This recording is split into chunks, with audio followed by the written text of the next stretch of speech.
Hiya!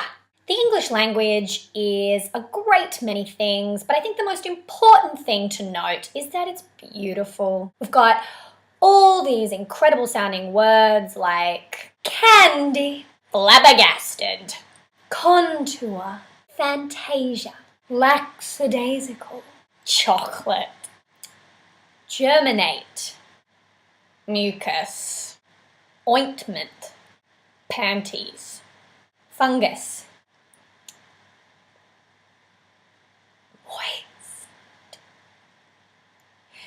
Yeah, I'm gonna take back the previous statement where I said it was beautiful.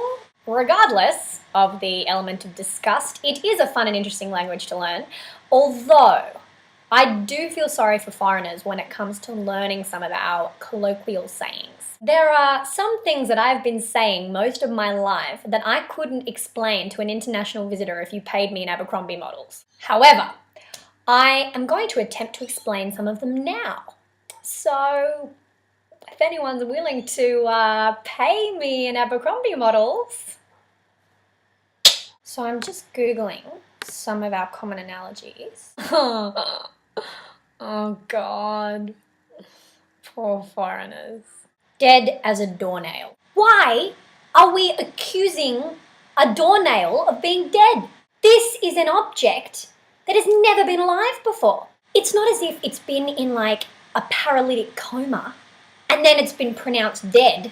Even if we're talking about death in the sense of it being inanimate, and is it doing its job?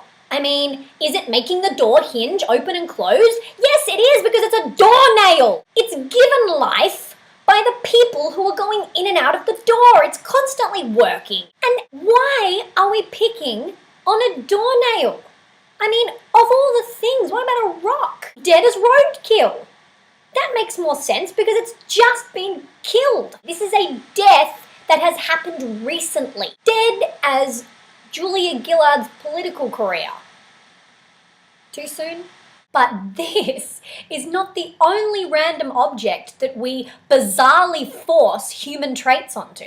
Done up like a dog's breakfast. What is this phrase? What is meant by the term done up? The way I see it, it means dressed up. Okay, have you seen your dog's food? Because I've seen my dog's food and I know for a fact that no one is getting those slops into a turtleneck of any kind.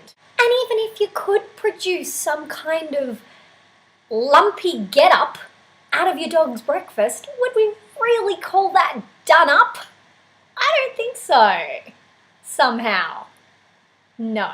Unless you're a fan of Kesha, in which case, I'm sure your concept of done up is extremely warped. After hearing these analogies, foreigners must seriously be like, "Oh, Svenla, Hogwarts must really exist. How do you know, Monicarilla? I've read about things in the English language, like mad meat axes and upset apple carts. Holy moly, the Western world must be magic." Do not ask me what that accent was, I can't tell you, but I will apologise to the entirety of Europe for it. Now I want to talk about Larry. Number one, who is he? And number two, how do we know he's really happy? Have proper scientific studies been done on the level of Larry's happiness? And have these studies been cross-checked? I don't think so. We can't just go around willy-nilly giving people a universal reputation of being happy all the time. That puts a lot of pressure on Larry. What if Larry stubs his toe or gets punched in the face? What if some neighborhood biatch comments on the fact that his wife looks like she's done up like a dog's breakfast? Then Larry is not going to be happy. Larry is not going to be happy, and that's okay. It's okay to have a down day, Larry. I don't blame you. But I feel like you would blame yourself based on the saying. And that makes me really mad. Not like a meat axe, though. Ah, well. There's no use crying over spilt milk, I guess. That's the way the cookie crumbles. And them's the breaks. You know? Seriously, do you know what I'm saying? Because I don't.